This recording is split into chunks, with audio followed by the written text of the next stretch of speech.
Hey guys, welcome back. In this video, I'm going to show you how to export Wix website. So let's get started. So in order to do this, you can see that I have opened my Wix website editor. You can actually just publish that, or you can also just click on this view site right here under the publish button once you hover to it. So let's click on view site right here, and then this will open the preview of your site once it's been published. So in here, you can see your website. So what you want to do if you want to export it, you can just head over and then right click on any part of this specific website.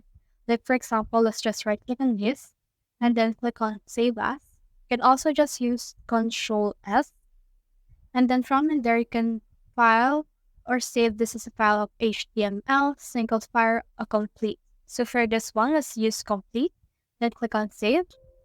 And then in here, you can also just rename it if you want. So for me, I'll rename it because I recently downloaded specific app sample tab. Then click on save.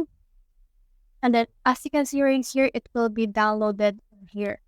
So it's currently downloading as an HTML for the specific one, which is a complete version since this is actually much more complete than this one that I have downloaded earlier.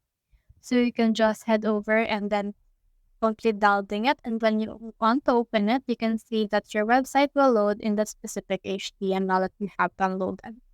So that's the whole process. I hope this video helped with the export Wix website. If you have found this video helpful, don't leave a like below, subscribe because it helps me reach more people. See you soon.